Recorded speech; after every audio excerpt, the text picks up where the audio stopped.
Yo ho ho and Merry Christmas, mother. No, I don't want to curse in the first 10 seconds. I'm recording this on December 23rd. Hey Luke, come here. Do you guys want to hear a pug breathe?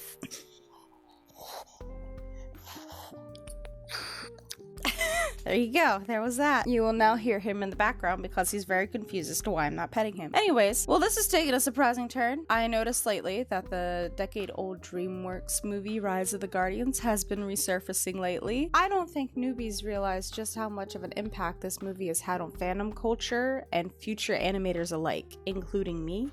So rather than go over the basics of the film and the book franchise it's based off of, I want to make this video more personal. It's solely responsible for pushing me into a passion for animation and even inspired my art style a little in the early days of taking what used to be my hobby seriously. So sit back, relax, or draw along with me in the background and listen to a 23-year-old woman yap about a major crush I had 10 years ago that still affects me to this day. Before we get into that, if you're new here, I'm Avery. I'm an artist with 2 degrees in 3D animation and German language and literature who started this channel to give me something to do while I looked for a job after graduating.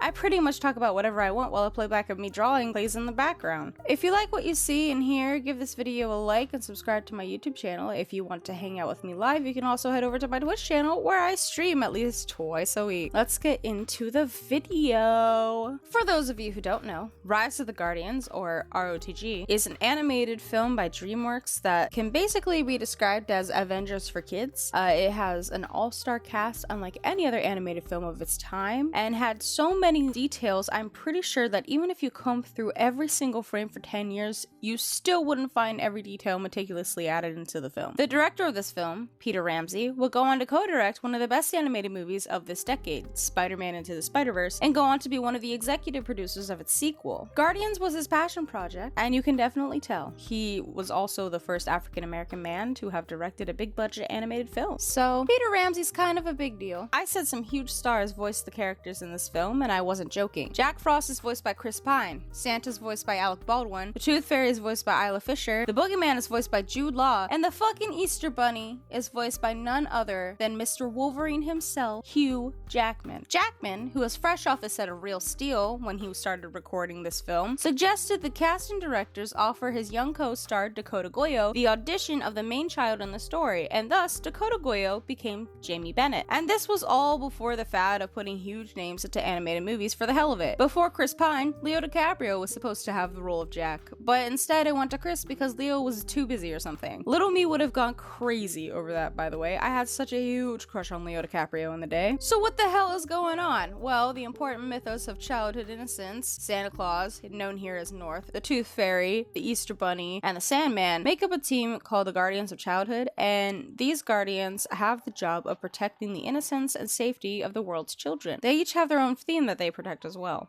North protects children's wonder, Bunny is hope, Tooth is memories, and Sandman, obviously, is dreams. Their number one goal is to keep children safe and happy. Okay, we got the lore. Now what about the plot? Jack Frost is the mischievous spirit of winter. He has no idea why he exists or why or how he got his powers, but all he knows is that he loves to play with the children of the world. The only problem is nobody sees him. You see, when a child believes in the Easter Bunny or the Tooth Fairy, they can actually have the chance to see and interact with them. Their belief also gives the Guardians stronger powers, and if children stop believing en masse, then the Guardians weaken. Well, Jack isn't believed in by anyone, so no humans can interact with him, and from the information we're given, the other spirits in the world don't really interact with him either, especially the Guardians. One day, the Boogeyman, known as Pitch Black, reappears after centuries of absence to give children nightmares, and basically start a war against the Guardians. Because of this, the four are called together at the North Pole, and the Man in the Moon, also known as Mim, no, not that Mim, chooses a new Guardian, Jack Frost. Throughout the movie, we see the Guardians and Pitch fighting back and forth in Avenger-like battles, while Jack tries to regain his memories from his human life, and Jamie Bennett tries to convince his friends to keep believing in the Guardians. A lot to unpack, I know, and believe me, that's not even the half of it. Rise of the Guardians is based off of a book series by William Joyce, who is also the author of many other books that inspired other big movies, and even a kids show or two. Meet the Robinsons was based off of his book A Day with Wilbur Robinson. Epic was based off his book The Leafman. He was also a producer on Robots, which is why the film looks like it came directly out of his art style, and he also created Roly Poly Ollie. So just That's my early childhood. From start to finish, this movie was going to be a lot of work, and even though a lot of love, passion, and thought was put into every single frame of the movie and its advertising, it still bombed at the box office and even nearly bankrupted DreamWorks. Fortunately, it has become quite the cult classic among animation fans and future Otome fangirls. Not to mention, this movie rocked DVD sales. I don't think you understand the cultural impact Jack Frost alone has had on the internet and shipping culture. Like with Miraculous, Rise of the Guardians could take credit for one specific and revolutionary shipping tactic: the inter-movie ship. ROTG itself did fine in online forums. It did very well in DVD sales, sure. But when Frozen came out the next year in 2013, the internet, well, Tumblr, fucking exploded. Jelsa was the talk of the decade. No joke. Not only that, but with the introduction of Frozen came a weird-ass fandom that even has its own category in the fandom wiki and AO3. What's this fandom? Well, the rise of the brave, tangled frozen dragons.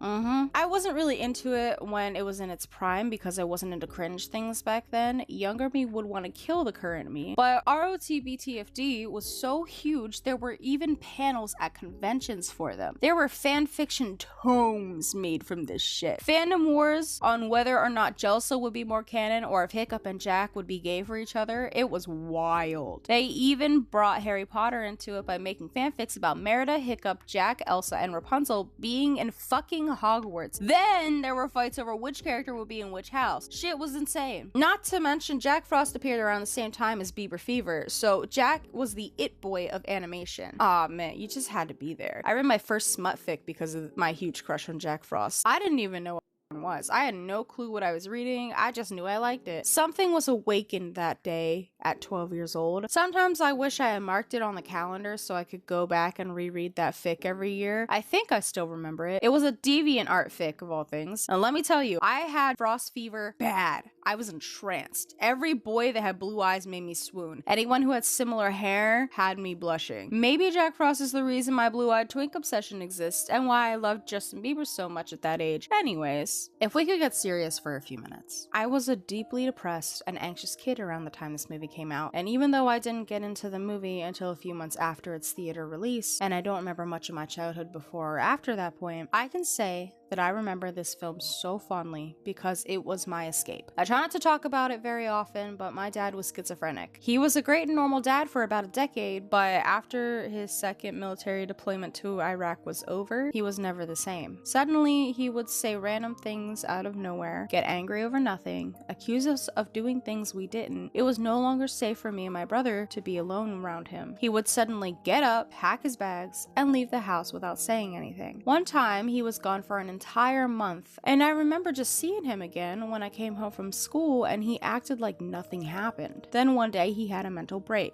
and he had to be hauled off first to jail, then to a mental hospital. The night he was taken into custody was probably the most traumatic of my life. It happened over 10 years ago by this point, and even typing this, I'm tearing up and shaking. Through it all, this film became my religion. I related to Jack. I felt isolated. I felt abandoned. I felt angry. No one else at school understood what I was going through because no one else at school had ever gone through the same thing that I had. The movie was comforting to me. I would play it every night to fall asleep to. I listened to the soundtrack on my way to school. I played out the story with my friends and shared theories with them and plots of fan fictions I had made up myself. I loved the story so much I memorized every word in the film, watched every scene carefully to pick out the details the animators took the time to add, read the available books at the time over and over again. This film was my life. This film was my inspiration. Maybe if I hadn't fallen in love with this film and its book series, I'd be getting my master's, then my doctorate in psychology right now. But I decided to try and create something I could be proud of.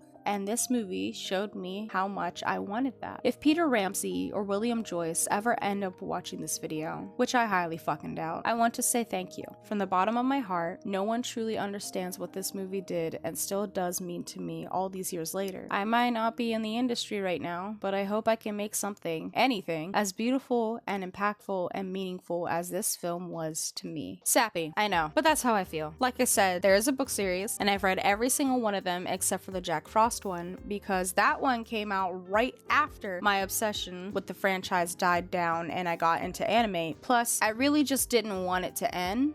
but I had the entire collection and it even had its own shelf in my old room. But in 2023, my old house burnt down with most of our stuff still stored in it, and the collection couldn't be saved. So if anyone needs any birthday or Christmas ideas, the complete Guardians of Childhood book series would be an amazing gift, and you might even be able to see me cry. So it's worth it. Anyways, if you made it this far into the video, thank you, and leave a like. Did you guys know about Rise of the Guardians? Did you know about the book series it's based off of? Let me know your thoughts in the comments below. Comments really help the algorithm. Subscribe to hear me yap and sap about my current and former obsessions. Let me know if you'd be interested in me making a video series of me reading and reviewing each of the books in the series, because I'd love to do that. If you like what you've been seeing in the background of this video, please follow my Instagram and Tumblr accounts, because I upload my art on there all the time. You can catch me on Twitch at least twice a week, streaming myself doing multiple things, but mostly art. I love to just chat there, so don't be shy. Give my Twitter a follow to keep up with me, because I'm probably most active on there. And thanks for watching. Bye!